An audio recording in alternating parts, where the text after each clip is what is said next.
नमस्कार। नारे वही, चेहरे वही, लेकिन खेल बिल्कुल नया। क्योंकि इस बार नीतीश और तेजस्वी के बीच नहीं, बल्कि मांझी, कुशवाहा, सहनी के बीच है असली जंग। और जो इन्हें समझे बिना वोटों का गणित समझेगा, वो मात खा जाएगा। नमस्कार, छा गए नेताजी के इस खास एपिसोड में स्वागत है आपका। आज बात बिहार के उन छोटे सरकारों की जो बिहार का भविष्य तय करने वाले हैं। यहाँ राजनीति सिर्फ सत्ता की नहीं, बल्कि जातीय गणित, गठबंधन की गोटियां और छोटे दलों की बड़ी चालों से होने वाली है। इस बार बिहार विधानसभा का चुनाव पहले से ज़्यादा दिलचस्प है, क्योंकि इस बार मुकाबला सिर्फ नीतीश बनाम तेजस्वी तक सीमित नहीं है, बल्कि इस बार मैदान में उतरे हैं ऐसे खिलाड़ी जो दिखने में छोटे हैं, लेकिन असर में पूरे खेल को बदलने की ताकत रखते हैं। बिहार की सियासत में हमेशा कहा जाता है, यहाँ कोई छोटा नहीं होता, बस वक्त आने पर हर कोई बड़ा हो जाता है। और यही बात इस बार फिर से शायद साबित हो रही है। बिहार में 2 चरणों में वोटिंग है।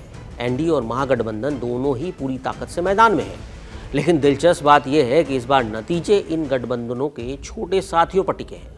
हाँ, वही छोटे दल जो जातीय वोट बैंक के स्थानीय असर और व्यक्तिगत करिश्मे के दम पर किसी भी बड़े समीकरण को बदलने की क्षमता रखते हैं।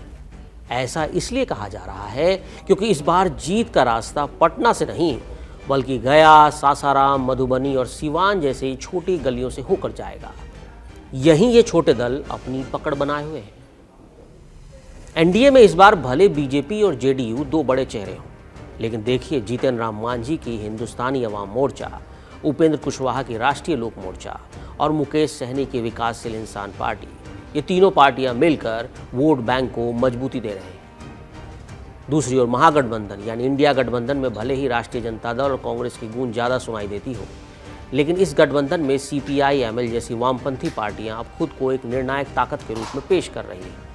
और यही वजह है कि बिहार का ये चुनाव अब सिर्फ गठबंधन का नहीं, बल्कि गठबंधनों के भीतर के दलों की परीक्षा बन गया है। बिहार की राजनीति हमेशा से जातीय समीकरणों और सामाजिक संतुलन पर टिकी रही।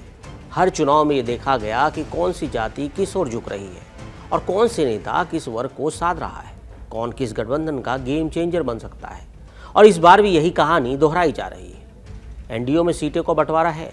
बीजेपी और जेडीयू को बराबर सीटें मिली, जबकि चिराग पासवान की पार्टी को 29 और हम और आरएलएम को 6 सीटें मिली। लेकिन इस बंटवारे से हर कोई खुश नहीं है। हिंदुस्तानी अवाम मोर्चा के नेताओं में असंतोष साफ झलका। उन्हें लगता है कि उन्हें कमतर आंका गया। पार्टी अध्यक्ष और पूर्व मुख्यमंत्री जीतन राम मांझी ने भी सोशल मीडिया पर इशारों में नाराजगी जताई थी। उन्होंने कहा कि ये सच है कि हमें सीटें कम मिली, हमारे कार्यकर्ताओं का मनोबल टूटा, लेकिन बिहारियों के मान सम्मान के लिए हम एनडीए को जिताने की पूरी कोशिश करेंगे। उनकी बातों में नाराजगी भी थी और निष्ठा भी। यही बिहार की राजनीति का शायद असली रंग है। मांझी का दल महादलितों, खासकर मुसहर समुदाय में गहरी पैठ रखता है। गया और मगध क्षेत्र में उनकी पार्टी का मजबूत जनाधार है। और इस बार बहुदीपा कुमारी को इमामगंज से और उनकी साहसज्योति देवी को बाराचट्टी से उन्होंने उम्मीदवार बना दिया। अब वंशवाद का उन पर आरोप लगा, लेकिन पार्टी ने बचाव किया कि दोनों महिलाएं मौजूदा विधायक हैं और उनका काम खुद बोलता है। भले ही मांझी को सीटें कम मिली हो, लेकिन ये 6 सीटें भी एनडीए के लिए किंग मेकर साबित हो सकती है, क्योंकि महादलित वोटों में मांझी का असर आज भी अटूट है। दूसरी तरफ एनडीए में ही शामिल है उपेंद्र कुशवाहा, जो खुद को ओबीसी समाज का सशक्त चेहरा मानते हैं। राष्ट्रीय लोक मोर्चा को इस बार 6 सीटें मिली हैं। कुशवाहा की ताकत गैर यादव ओबीसी वर्ग, खासकर कुशवाहा और कोयरी समाज है, जो बिहार के कई जिलों में निर्णायक भूमिका निभाता है। साल 2020 में वो महागठबंधन के साथ थे, लेकिन अब फिर से एनडीए में लौट आए हैं। इस बार उन्होंने अपनी पत्नी स्नेहलता को सासाराम से टिकट दिया। पार्टी प्रवक्ता राम प्रकाश सिन्हा ने कहा कि ये जनता का फैसला है, पार्टी का नहीं। लोग स्नेहलता जी को चाहते हैं। अब इस बयान ने विरोधियों के वंशवाद वाले तीर को थोड़ा कुन तो किया, लेकिन साफ है कुशवाहा परिवार की चुनावी चाल उनकी राजनीति जमीन को बचाने की कोशिश है। बिहार की राजनीति में कुशवाहा जाति की अपनी पहचान है और एनडीए इसी वर्ग को साधने के लिए कुशवाहा पर दांव लगा रहा है। इस चुनावी रण में तीसरे खिलाड़ी हैं मुकेश सहनी, जो खुद को मल्लाह का बेटा कहते हैं। उनकी पार्टी विकासशील इंसान पार्टी यानी वीआईपी इस बार 11 सीटों पर चुनाव लड़ रही है। मिथिलांचल और पूर्वी बिहार के कई जिलों में मल्लाह और निषाद समुदाय का वोट बैंक बड़ा है और सहनी उन्हीं पर भरोसा करते हैं। 2020 में उन्होंने 3 सीटें जीती थी, लेकिन बाद में उनके सभी विधायक बीजेपी में चले गए थे। अब सहनी एक बार फिर अपने अस्तित्व की लड़ाई लड़ रहे हैं। उन्होंने इस बार साफ कहा, सहनी की ताकत है ईबीसी वर्ग यानी अति पिछड़ा वर्ग, जो बिहार में एक बड़ी निर्णायक भूमिका निभा सकता है। और अगर ये वोट बैंक एकजुट हुआ तो सहनी बिहार में बड़े किंग मेकर की भूमिका निभा सकते हैं। और अब बात करते हैं विपक्ष के उन और दलों की जो इंडिया गठबंधन का हिस्सा है। यहाँ भी छोटे दलों की भूमिका कम नहीं है, खासतौर पर CPI-ML यानी लेफ्ट लिबरेशन, जिसने 2020 के चुनाव में सबको चौंका दिया था। तब लेफ्ट पार्टियों ने 29 सीटों पर चुनाव लड़ा और 16 पर जीत हासिल की, लेकिन अकेले CPI-ML ने 19 में से 12 सीटें जीती, यानी करीब 63% सफलता का दर। इस बार पार्टी ने शुरू में 300 से ज़्यादा सीटों की मांग की, लेकिन 20 सीटों पर समझौता किया। पार्टी महासचिव दीपांकर भट्टाचार्य ने कहा कि हम गठबंधन की भावना को बरकरार रखना चाहते हैं और हमारी ताकत जमीन पर है, कुर्सियों की गिनती में नहीं। ये बयान विपक्ष के अंदर एक आत्मविश्वास को दिखाता है। लेफ्ट अब सिर्फ सहयोगी नहीं बल्कि एक ठोस जनाधार वाली ताकत बन चुका है।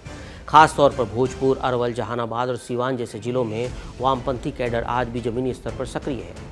यानी कुल मिलाकर बिहार की राजनीति का ये चुनाव बड़े चेहरों से ज़्यादा छोटे दलों के असली असर का चुनाव है। एनडीए और महागठबंधन दोनों के बीच अंतर इतना मामूली है कि कुछ सीटों पर 5 से 10 हज़ार वोट भी तस्वीर बदल सकती है। और यही वोट बैंक इन छोटे दलों के पास है, चाहे वो मांझी का महादलित समाज हो, कुशवाहा का ओबीसी समाज, सहनी का मल्लाह समुदाय या CPM का माले कैडर। हर कोई अपने अपने इलाके में किंग मेकर बनने की तैयारी है। और बिहार का मतदाता बहुत चालाक है, उसे पता है कि उसका वोट सिर्फ सरकार नहीं, सरकार का संतुलन तय करेगा। इसी वजह से इस बार किसी के लिए भी राह आसान नहीं दिख रही। एनडीए में भले नीतीश कुमार का चेहरा हो, लेकिन उनके पुरानी साथी कई बार नाराज दिखते हैं।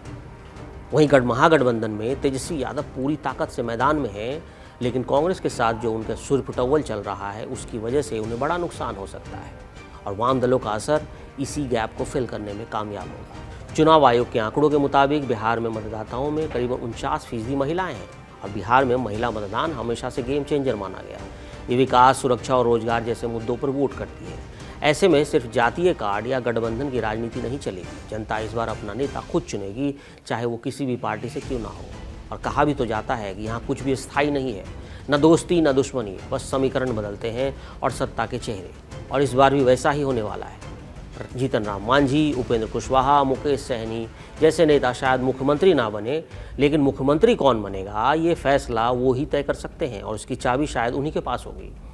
यही वजह है कि बिहार की सियासत में इस बार कई बड़े दल नहीं, छोटे दल सुर्खियां बटोर रहे हैं। हर सीट पर समीकरण अलग है, हर जिले में कहानी अलग है, लेकिन नतीजा एक ही है, छा गए नेताजी में। आज बस इतना ही, क्योंकि बिहार की राजनीति में कोई छोटा नहीं होता, बस वक्त आने पर हर कोई बड़ा बन जाता है।